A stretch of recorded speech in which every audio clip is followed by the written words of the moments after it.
Let's look at the next one. Now, while you're wondering what in the heck that monster is, one of the major objections to flying saucers is you can't get here from there. Impossible. Break the laws of physics. You forgotten Einstein, Stan? I get those kinds of comments from time to time. Well, believe it or not, there's a nuclear reactor in here and 2 jet engines down here. This is sort of a low-grade prototype of an aircraft nuclear propulsion system. You bring in air, you heat it in the reactor, kick it out the back end, and off you go, unlimited range. This was not a little study program. In 1958, we spent $100 million. We employed 3,500 people, of whom 1,100 were engineers and scientists. This was at General Electric Aircraft Nuclear Propulsion Department in Cincinnati. $100 million is quite a lot of money in 1958.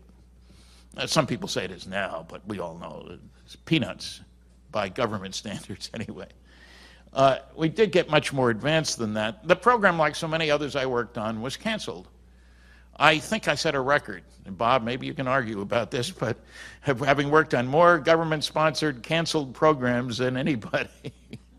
Let's look at the next slide. This is what a flight version would look like. 2 jet engines, reactor, kind of neat. That was in 1958 when they spent the $100 million. Let's look at the next slide. This is a nuclear-powered ramjet, naturally built to carry H-bombs so you can drop them hither, thither, or not. You lift it up with a B-52 and let it zoom off, and it can go any place over the planet. Never did fly, of course. But they spent a few tens, hundreds of millions of dollars. Link Temco bought was the big company. Let's look at the next one. Nuclear rocket engines. You get an idea of the size. Here's what a tall man looks like. Kiwis and Phoebuses, and I worked at Westinghouse on the NRX A6. You'll see a picture of that in a minute. The idea here is you take liquid hydrogen, which is very cold, and you pump it through the reactor, and it comes out very hot, like 4,400 degrees. And you produce a lot of power in one of these things. You don't want to be close by when it's running. Let's look at the next slide. We should have, yeah, this gives you the idea. Hydrogen goes in and comes out. Next slide. Here's the NRX A6. Power level was only 1,100 megawatts. That's half the power of Grand Coulee Dam, to give you something to compare it to. That was Westinghouse. Now, Aerojet built one, 1,000 megawatts. Los Alamos built one, the Phoebus reactor, a little larger, under 8 feet in diameter. Power level was 4,400 megawatts, twice the power of Grand Coulee Dam, if you can see that. It was a very impressive program. Like most of the rest of the stuff I worked on, it got canceled. But I'll tell you, it was very exciting when it ran. We were listening, like broadcast, the test was out in the nuclear test site near Area 51, but don't tell anybody. I'll tell you, it was exciting. The maximum time it could run would be an hour, because that's how much liquid hydrogen we could store. And everybody was betting how long before the fuel elements get kicked out the back end. And you listen, temperatures and pressures nominal at 10 minutes, 20 minutes, 30 minutes, hey, 40, 50, it went to full 60. That was exciting. And then the program got canceled, of course. What can I say? Let's look at the next slide. This is the Phoebus. These things are on railroad cars, basically, because they become very radioactive. So they have to be able to go back to the assembly building remotely. There's no driver up in the cab. He'd be cooked in a hurry. Let's look at the next one. This is a nuclear rocket in action out at the test site. Area 51 over there somewhere. These are tanks of liquid hydrogen. Big facility, about 75 miles out of Vegas. Let's look at the next one. Now, nuclear fission is great, and I'm sure you're aware the Navy has nuclear submarines. They also have nuclear aircraft carriers, which, believe it or not, can operate for 18 years at least without refueling, which is pretty neat for a monster craft that carries 75 little airplanes. But nuclear fusion is the ideal. Why? more energy per pound. That's the way it goes. That's what you're looking for. And because every advanced civilization is going to know about nuclear fusion. Why? Because the sun and all the other stars produce their energy by nuclear fusion. That's the process. Throughout the universe, the multiverse, everywhere, nuclear fusion. Now we, of course, being the kind of nice people we are here on Earth, we use nuclear fusion. Well, it was the ultimate. We want to build bigger weapons. That's what we want to do. So a big bomb in 1944, a 10-ton blockbuster.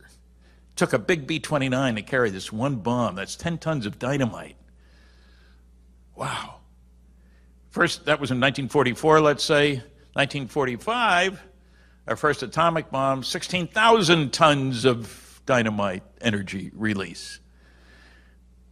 But that was Piker's stuff. 7 years later, 1952, we exploded Mike. They gave it a name. Don't ask me why, because I don't know. But out in the Pacific, released the energy of 10 million tons of TNT. That's not the biggest one that's been tested. The Russians tested one that was slightly over 50 million tons of TNT in one lousy bomb, one nasty bomb. You drop that in the middle of New Jersey and you start fires from New York to Philadelphia. Having grown up in that area, some people would say that's probably a good idea. But now the reason I bring this up is not to sell bombs. Because if you're smart and you use the right reactions, there are many different fusion reactions. The one I like is helium-3. Now, the two most common gases are hydrogen and then helium, the two lightest gases. And wherever you go in the universe, you're going to find hydrogen and some helium too. Well, if you react those two, D means heavy hydrogen. Here's the interesting number, 18.3 MeV. That's million electron volts. Now you say, what does that mean? Well, you're normal, you strike a match, you do normal chemical kinds of things. You're a few electron volts, 1 to 20, let's say, per reaction. This one reaction produces 18 million electron volts. And it's in the form of charged particles. Why does that matter? So you can use electric and magnetic fields to kick them out the back of the rocket that way. Neutrons go this way, that way, the other way. Not a very good way to do things. So every advanced civilization is going to learn about fusion because they want to know how their star produces its energy. And once you get there, we didn't figure it out until 1938. Wasn't it Hans Bethe that did that? 1938 at Cornell. That was theoretical. 1938 to 1952, 14 years to blow up our first H-bomb. Quite incredible. So if we want to go to the stars, we can use nuclear fusion. It's going to cost a bundle, of course. Go to the moon cost a bundle. But it's not like you got to invent something new and crazy and far out, fourth-dimensional space-time warping and all that sort of stuff. I'm not saying that won't be around. But we already, in our lifespans, know how to go to the stars. Those particles have 10 million times as much energy as they can get in a dumb old chemical rocket per particle. Not just a little better. Now, my mantra is that technological progress comes from doing things differently in an unpredictable way. The future is not an extrapolation of the past. You have to change how you do things. Now, you can look at that. Little history. Ferdinand Magellan, his ship went around the world in a cool 3 years. He didn't make it, but the ship did. That was in 1523.